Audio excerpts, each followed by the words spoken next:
ecuatorianos, 10 de mayo del 2026. Estamos en el nuevo Ecuador, un eslogan que suena bonito, pero en la práctica nos hemos convertido en el Ecuador de secuestros, Ecuador de violencia, Ecuador de inseguridad. Esto es el nuevo Ecuador. Hoy sacuden, como siempre, como todos los días, sucesos y situaciones que golpean a las familias de los ecuatorianos.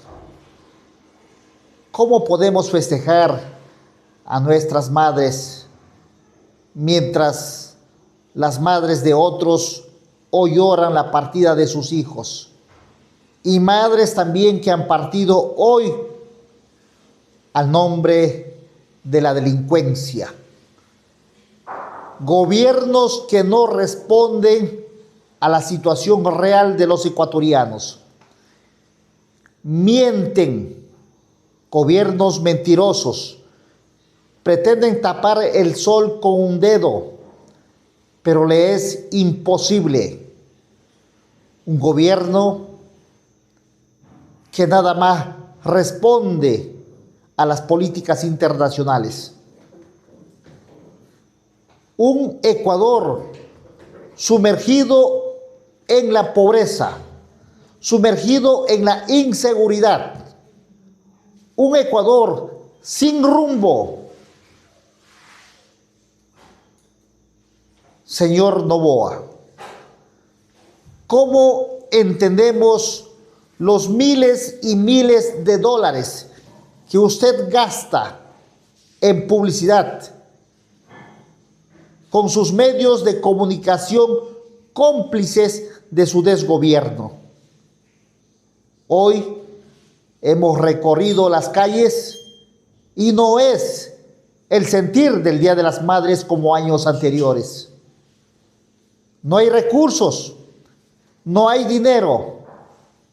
Por lo tanto, nuestra única forma de librarnos de estos gobiernos ineptos es este 19 de marzo, ni un solo voto para quienes apoyan a estos gobiernos, a este movimiento de ADN que hoy significa destrucción para el Ecuador.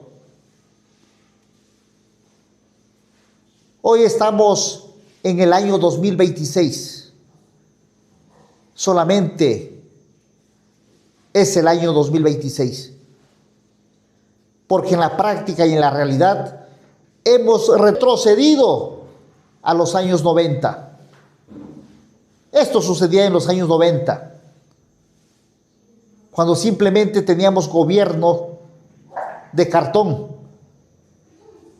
gobiernos cuenteros, gobiernos mentirosos, que sacaban los recursos los ecuatorianos y a través de sus medios pautados tapaban toda su corrupción. Es lamentable lo que sucede en el Ecuador. Si no reaccionamos como ecuatorianos, nuestras generaciones nos juzgarán. A reaccionar, Ecuador. Hoy tenemos suficientes motivos para las revocatorias, suficientes motivos por la conmoción interna del país. Por decencia debe renunciar este presidente con total mediocridad que hoy nos gobierna. Saludos a todos.